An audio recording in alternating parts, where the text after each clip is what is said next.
कि माननीय श्री ओम बिरला के प्रति व्यक्तिगत रूप से मेरा कोई आक्रोश या विरोध नहीं है।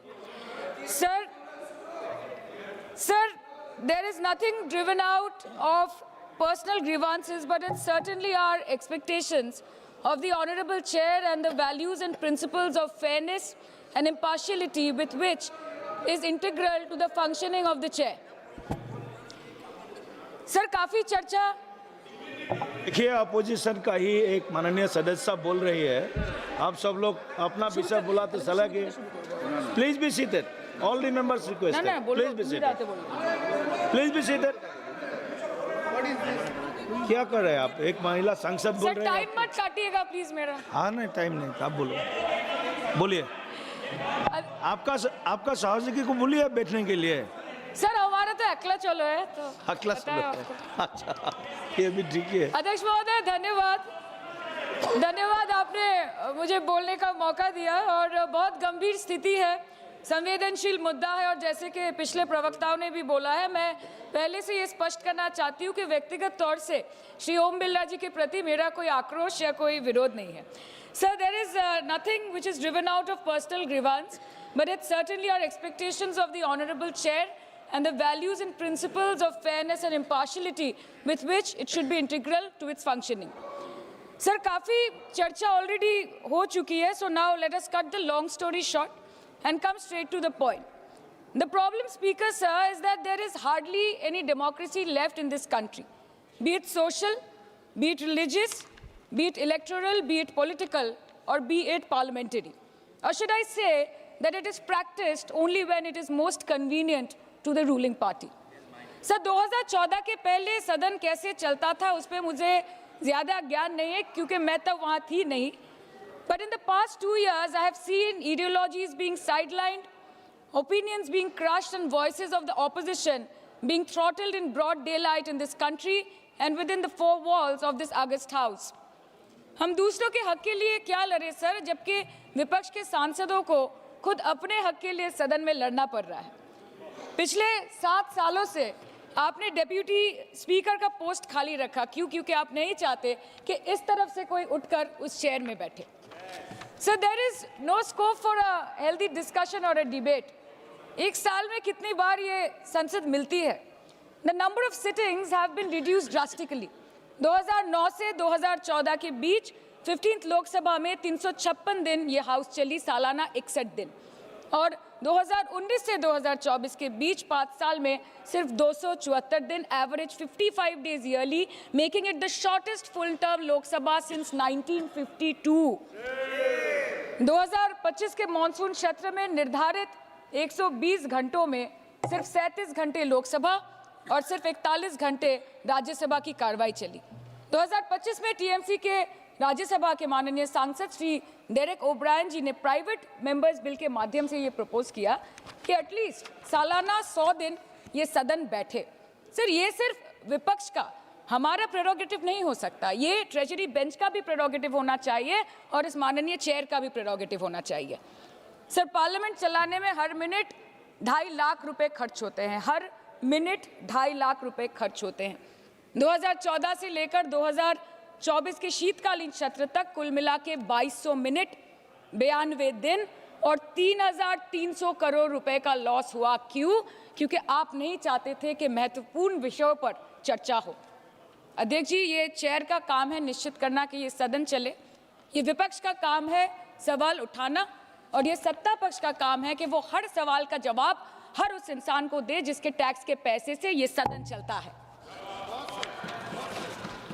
परंतु ये बोलते हुए मुझे खेद है कि सरकार ने इस देश के पॉलिसी मेकिंग प्लेटफॉर्म को अपना एडवर्टाइजमेंट पोर्टल बना दिया है, and they are manipulating this honourable chair to silence the opposition and this august house to blow their own whistle, and they are trying to murder parliamentary democracy by rendering institutions toothless.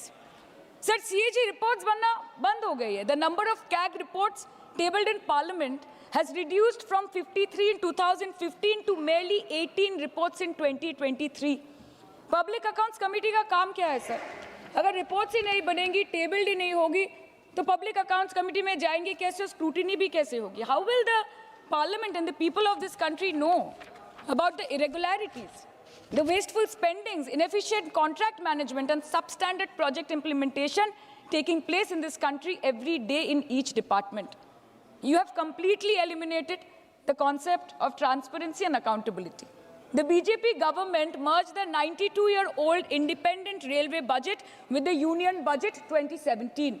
जब हमारी honourable CM माननीय ममता बनर्जी यहाँ की railway minister थी, तो तब पूरे देश के लोगों को अवगत करती थी कि रेलवे के क्षेत्र में इस देश के किस कोने में क्या काम हो रहा है, चाहे वो स्टेशन हो नए नए या नए रेल हो या फिर नए कितने सारे इंजन्स बने, कितने सारे रेलवे की गिनती बढ़ गई कोचेस की, सबको पता चलता था। और आज यूनियन बजट में रेलवे जैसे एक इम्पॉर्टेंट कमोडिटी जिसके साथ देश के 20 से 30 करोड़ लोग ऑन अ डेली बेसिस जुड़े हुए हैं, उसका शब्द, उसका नाम तक लिया नहीं जाता।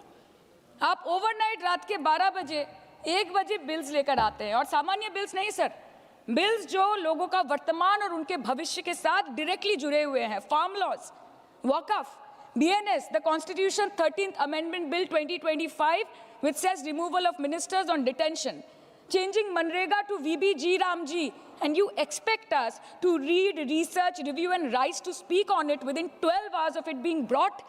Sir, these bills, these legislations require attention to detail. They need to be thoroughly researched.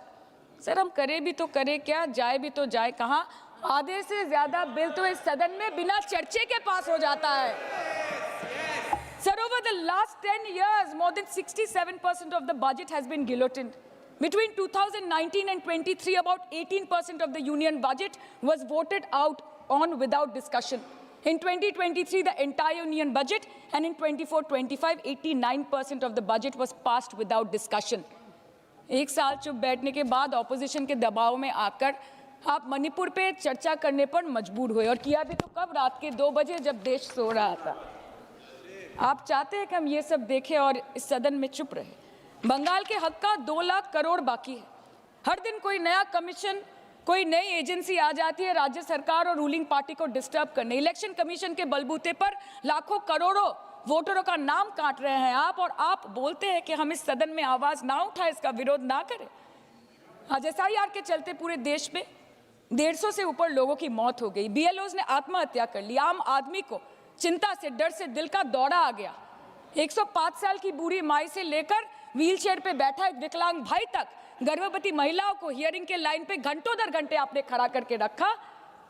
मतदाताओं के पहचान को, इस देश के मतदाताओं के पहचान को, 100 साल से इस देश को अपना घर, इस धरती को अपनी माँ समझने वाले हर धर्म, हर समुदाय के लोगों के आत्मसम्मान को दिन दहाड़े अपने पैरों तले कुचलने का काम किया है आपने, और आप कहते हैं कि हम विरोध ना करें और हम चुप बैठे।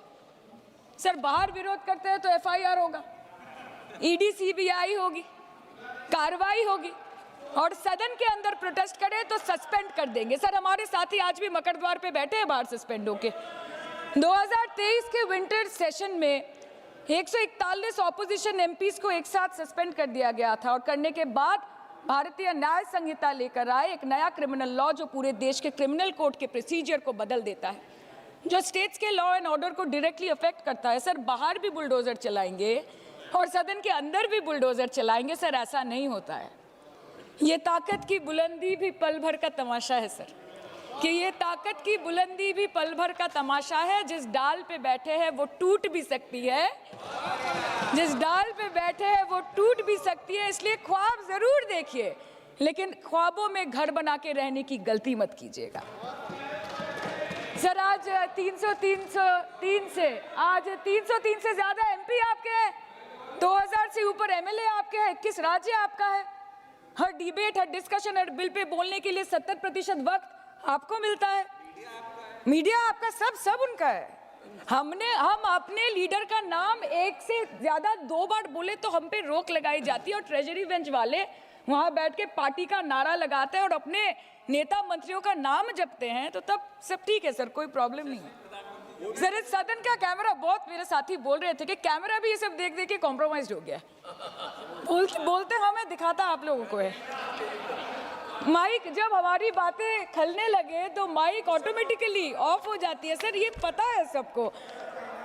मैगजीन दिखाना, मैगजीन दिखाना, किताबों से कोट करना राहुल जी, अखिलेश जी, अभिषेक जी को अलाउड नहीं है, पर ब्लू आइड बॉय को अलाउड है सर, अलाउड है सर। मैं नाम नहीं ले रही हूँ, अच्छी बात बोलिए। आप सही कहते हैं सर कि देश देख रहा है, देश सच में देख रहा है कि कैसे ऑपोजिशन आ भी करती है तो हो जाती है बदनाम, और वो कत्ल भी करते हैं तो चर्चा नहीं होता। और हम मानते हैं कि एलओपी का सलाहकार कोई नहीं है सर, परंतु प्रधानमंत्री जी का सलाहकार बनके उनको सदन में आने से रोक दिया ये कहकर कि महिला सांसदों से उनको खतरा है। सर, आपने तो हमको देशवासियों के सामने आतंकवादी बना दिया, और जबकि असली आतंकवादी इस देश में साइकिल चला के घुस जाते हैं और पैदल वापस चले जाते हैं, आप उनको रोक नहीं पाते। भारत पे चीन का आग्रासन आप रोक नहीं पाते। भारत किससे तेल खरीदेगा, कितने दिनों के अंदर खरीदेगा, किससे दोस्ती निभाएगा, किससे दुश्मनी बरकरार रखेगा, कोई और देश का राष्ट्रपति हमें ट्विटर पे आके लेक्चर देता है, इंस्ट्रक्शन देता है, आप उसको रोक नहीं सकते। और सदन में हम सांसदों को रोक के you feed on your ego. Sir, कृपया इतना भरोसा रखिए कि लड़ाई नीतियों की है, विचारों की है, आपके और हमारे परिवारों की नहीं, इस देश के लोगों के अधिकार की है। हाँ, लड़ते हैं हम आपसे, हम लड़ते हैं आपसे, संविधान हाथ में लेके लड़ते हैं, हाथ में हमारे तलवार नहीं है सर।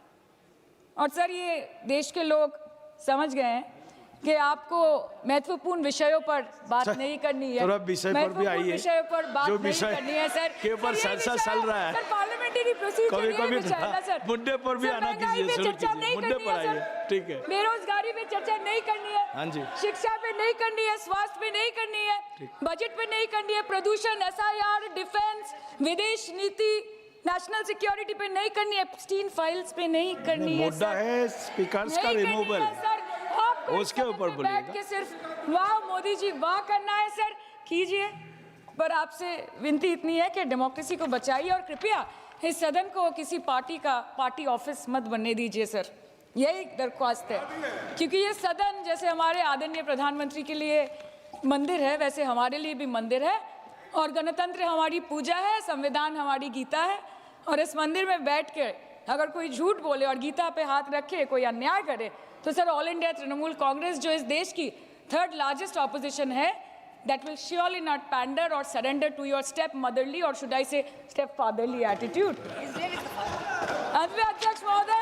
अंत में अध्यक्ष महोदय मैं पुनः ये कहना चाहती हूँ कि ओम बिरला सर से व्यक्तिगत रूप से मुझे कोई भी विरोध नहीं है, और मुझे ये बुरा लग रहा है कहते हुए कि मैं पहली बार की सांसद हूँ और मेरे पहले टर्म में उनके विरोध में मुझे ये अविश्वास और अनास्था प्रस्ताव लाना पड़ रहा है। मैं चाहती हूँ कि उनकी चेहरे की हंसी सदैव बरकरार रहे, और इसी संदर्भ में मैं एक शेर कह के अपनी बात खत्म करना चाहती हूँ कि तू लाख बेवफा है मगर सर उठा के चल, कि तू लाख बेवफा है मगर सर उठा के चल, दिल रो पड़ेगा तुझे पशेमान देखकर। Thank you so much. Thank you. Honourable member E.T. Mohammad Basheer ji.